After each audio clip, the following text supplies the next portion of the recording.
واہ مفتی صاحب واہ۔ بننا ہے کہ جب میں اس دنیا سے جاؤں تو میری زبان پر جہاں کلمہ طیب ہو وہیں پر مصطفیٰ کی ناد بھی ہو جائے، ہائے ہائے ہائے ہائے۔ اور ہر انسان کی یہ تمنا ہے۔ لب دینا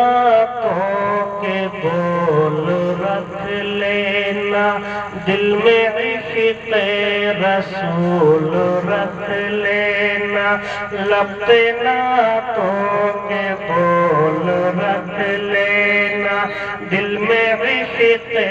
رسول رکھ لینا، اور اپنی آنکھوں کی روشنی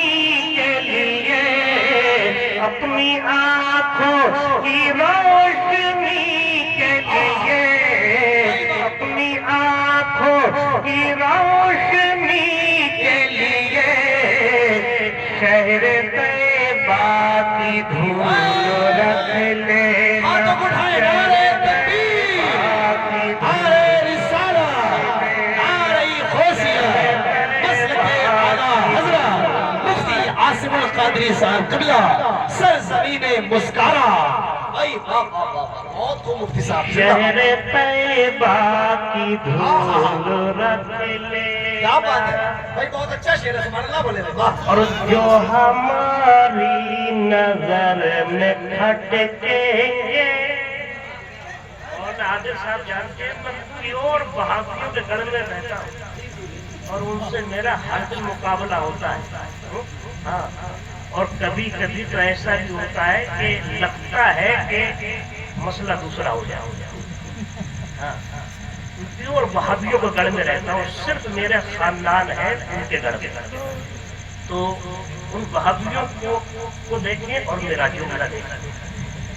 جو ہماری نظر میں کھٹکیں گے ان کو ٹکنے نہ دیں گے جھٹکیں گے، جو ہماری نظر میں کھٹکیں گے ان کو ٹکنے نہ دیں گے جھٹکیں گے، اور بدعقیدے جائے مدینے کو، بدعقیدے گئے مدینے کو، تو میرے آقا اٹھا کے پٹکیں گے، میرے آقا اٹھا کے پٹکیں بھائی گے، واہ واہ واہ بھائی، بہت اور اچھا۔ تجھ میں حور و قصور رہتے ہیں، تجھ میں حور و قصور، جنت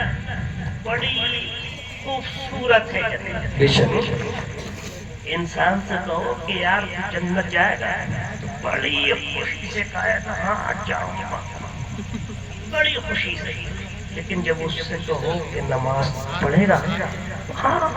بڑے منہ کو بگاڑ کر کے کہے گا۔ جنت ملنا اتنا آسان نہیں ہے جب تک کہ انسان نماز نہ پڑھے، جب تک کہ دوسروں کے حقوق کو نہ جانے۔ تو قصور یہ کہتے ہیں جنت کے محلوں، تجھ میں حور و قصور رہتے ہیں، میں نے مانا ضرور رہتے ہیں، تجھ میں حور و قصور رہتے ہیں، میں نے مانا ضرور رہتے ہیں، اور میرے دل کا طواف کر جنت، میرے دل کا طواف کر جنت، میرے دل کا طواف کر جنت، کہ میرے دل میں حضور رہتے ہیں۔ نعرہ تکبیر، نعرہ رسالہ، نعرہ غوثیہ، مسلک اعلیٰ حضرت مفتی عاصم القادری صاحب قبلہ، بہت خوب۔ بڑے خوش نصیب ہیں وہ لوگ جن کے ماں باپ زندہ ہیں، بڑے خوش نصیب ہیں۔ میری آقا فرماتے ہیں جو اپنے ماں باپ کو بڑھاپے میں پائے ان کی خدمت نہ کرے اس سے بڑا بدبخت انسان ہے۔ جس نے اپنے ماں باپ کو بڑھاپے میں پایا ان کی خدمت کر لی تو گویا کہ اس نے مجھے بھی راضی کر لیا اور اپنے خدا کو بھی راضی۔ تو ماں باپ جن کے ہیں وہ بھی سنیں اور جن کے نہیں ہیں وہ بھی سنیں۔ آقا فرماتے ہیں الجنت تحت اقدام الامہات، جنت ماؤں کے قدموں کے نیچے۔ اب یہ شعر سنیں اس حدیث کا مفہوم۔ چھوٹے دنیا تو چھوٹنے دینا، رشتہ اوروں سے ٹوٹنے دینا، چھوٹے دنیا تو چھوٹنے دینا، رشتہ اوروں سے ٹوٹنے دینا، اور ماں کے قدموں کے نیچے جنت ہے، ماں کے قدموں کے نیچے جنت ہے، ماں کے قدموں کے نیچے جنت ہے، کہ ماں کو ہرگز نہ روٹھنے دینا، ماں کو ہرگز نہ روٹھنے دینا، ماں کو ہرگز نہ روٹھنے دینا، ماں کو ہرگز نہ روٹھنے دینا۔ آخری شعر یہ ہے، آپ لوگ بھی باہر جاتے ہوں گے کام کرنے کے لیے، اور جب باہر سے گھر واپس آتے ہوں گے تو آپ کی نظریں پہچان لیتی ہوں گی کہ میرا بھائی مجھ سے کیا چاہتا ہے، میری بہن مجھ سے کیا چاہتی ہے، میرا چچا مجھ سے کیا چاہتا ہے، میری بیوی مجھ سے کیا چاہتی ہے۔ سب کی نظریں آپ کی جیب پر ہوگی، کتنا لایا ہے، کب نکالے گا، کب، سب کی نظریں آپ کی جیب پر۔ لیکن اللہ رب العزت نے ہمیں اور آپ کو ماں باپ جیسی عظیم دولت عطا فرمائی کہ ماں اور باپ اپنے بیٹے کی جیب کو نہیں دیکھتے بلکہ اپنے بیٹے کے چہرے کو دیکھتے۔ فرماتی ہے بیٹی کیا بات ہے، واہ میرے لال تو کمزور کیوں ہے، میرے شہزادے کیا تم نے کام ہی کیا کچھ کھایا نہیں؟ تو جب ماں اور باپ اپنے بیٹے کے کمزوری کو دیکھتے ہیں، اس کے دبلے پن کو دیکھتے ہیں، ان کا دل کانپ جاتا ہے۔ اس لیے انہوں نے بڑی مشکل سے اپنے بیٹے کی پرورش کی۔ ماں چولہے پر چلی ہے اور باپ دھوپ میں جلا ہے، تب کہیں جا کر کے ہماری تمہاری پرورش کی۔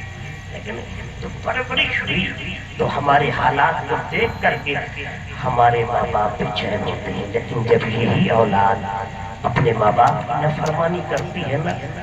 اپنے ماں باپ کو ستاتی ہے، اپنے ماں باپ کو گالیاں دیتی ہے، اپنے ماں باپ کو برا بھلا کہتی ہے، اور اپنے ماں باپ کو یہاں تک کہ گھر سے بھی نکال دیتی ہے، تب بھی یہ ماں باپ اپنے بیٹے کو کبھی بد دعا نہیں، بلکہ جب بھی ہاتھ اٹھتے ہیں تو عرض کرتے ہیں مولا میرے بیٹے کے عمل ایسے بھی ہوں تو میرے بیٹے پر دنیا میں بھی رحم فرمانا اور آخرت میں بھی رحم فرمانا۔ کہتے نہیں بس آخری شعر، کیسے کہہ دوں وفا نہیں کرتی، ہاں یہ سچ ہے دغا نہیں کرتی، کیسے کہہ دوں وفا نہیں کرتی، ہاں یہ سچ ہے دغا نہیں کرتی، اور چاہے اولاد جو ہو جیسی ہو، چاہے اولاد جو ہو جیسی ہو، چاہے اولاد جو جیسی ہو، کہ ماں کبھی بد دعا نہیں کرتی، ماں کبھی بد دعا نہیں کرتی۔ آپ پوری تاریخ اسلام کو پڑھیں اور پوری تاریخ اسلام کا جائزہ لیں تو آپ اپنے ماتھے کی نگاہوں سے دیکھیں گے کہ جب سے نسل انسانی نے اس دھرتی پر قدم رکھا تب سے لے کر اب تک اور اب سے لے کر تا قیام قیامت حق و باطل، سچ اور جھوٹ، صحیح اور غلط کے درمیان مارکے اور جنگیں ہوتی رہی ہیں اور ہوتی رہیں گی۔ اللہ رب العزت نے حضرت آدم علیہ السلام کا جسد خاکی تیار فرمانے کے بعد